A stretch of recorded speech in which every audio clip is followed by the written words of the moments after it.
Naglibog ko. Nganong nabuntis ang akong asawa.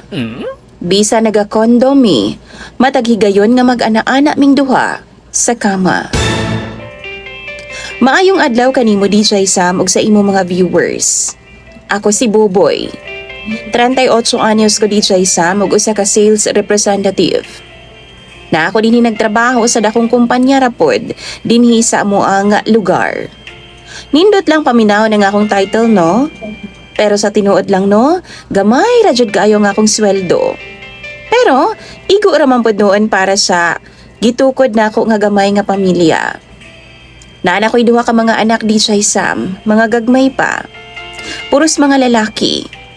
Actually DJ Sam, kaning bunso namo ba nga unom pa lang kabuan karon. Wa jud ni namo giplano ni Mrs. ang iyang pagkabuo.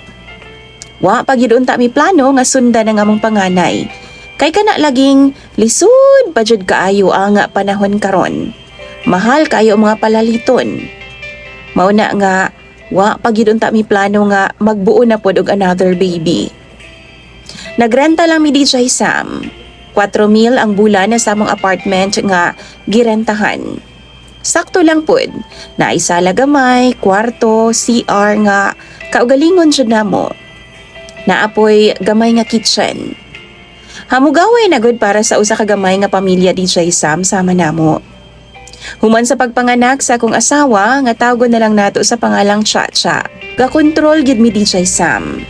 Dili pud siya mag-IUD. Kay mahadlok daw siya. Di pud siya mag-pills or uban pa.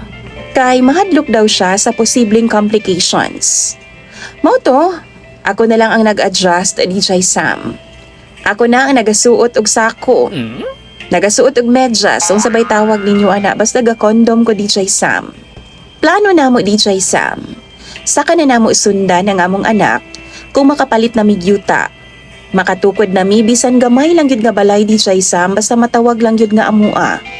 Kanang di na mi magbayad og renta ba. Pero unsa bang pagkaunsaa?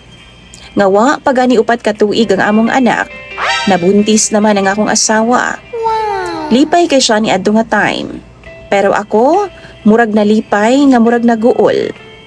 Sad gid ko gamay DJ Sam, kay ako baya ang padre de pamilya.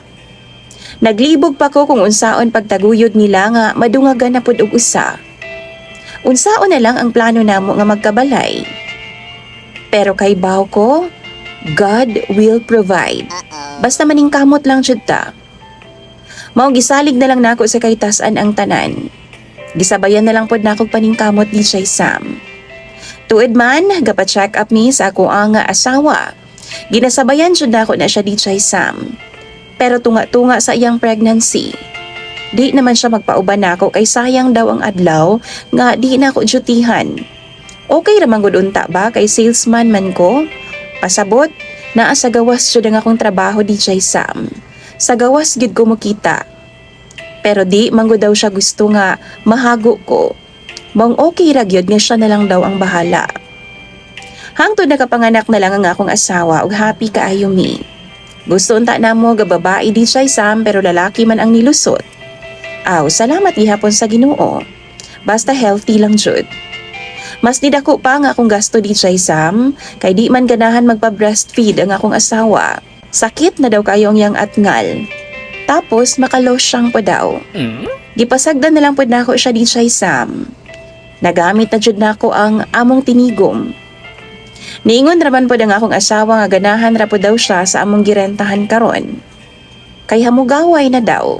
Wa na lang pod ko ni supak DJ Sam kay drain na gid kaayo ko.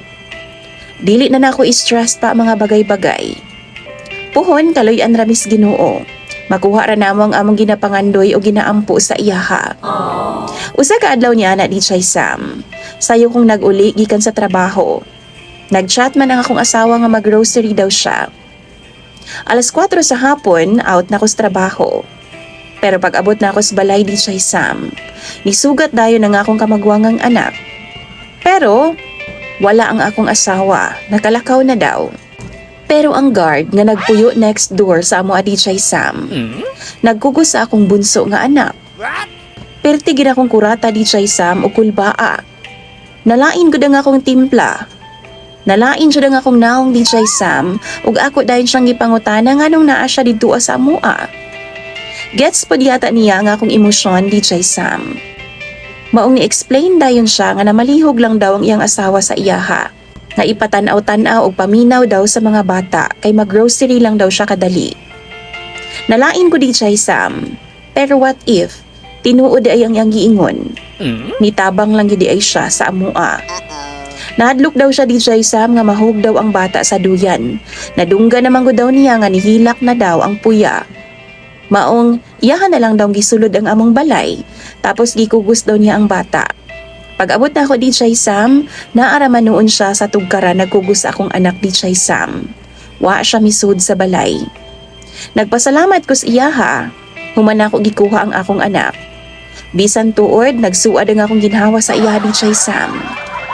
Pag uli sa akong asawa, ako adayon siyang gikompronta sa nahitabo. Pero ana pa siya, katuraman daw nga time. Wa daw siya magdahom nga, makamata daw ang bata sa dili pa siya makabalik sa balay. Gisaway na ako siya DJ Sam, ug nagsaad po nga akong asawa nga dili na niya usbon. Dapat lang. Pwede naman good nga ako ra ang mag-grocery DJ Sam, or di ba ka paabuton ko niyang makauli, nganong kinahanglan man jud nga maperwisyo pa ang guard sa among mga anak. Ang kalainan lang nako DJ Sam kay matag higayon bitaw nga makita nako ang gwardya ba. Murag muhulma naman pod ang naong sa akong bunso nga anak sa iyaha. Pananaw ra ka nako ni o tungod sa nabuo nga selos sa akong dughan. Oo, ang kuno nako DJ Sam. Sukad ni adtong nadatna nako no. Nagselos jud ko. Ug mao na ang nakapabother sa ako akaron. Kay di naman ko makatutok sa akong gibuhat sa trabahoan. Mabahin na ang akong hunahuna DJ Sam. Basi nag-third baby na po ang akong asawa ug ang guard sa among tupad. Di ba laing kay ang akong hunahuna? Pero ma-blame ba ko ninyo DJ Sam ug mga viewers? Ay, sakto pa ba niya nga akong ginaisip? Unsaon ko kahani? Palihog daw bitambagi ko ninyo. Imong sender DJ Sam og follower? Boboy.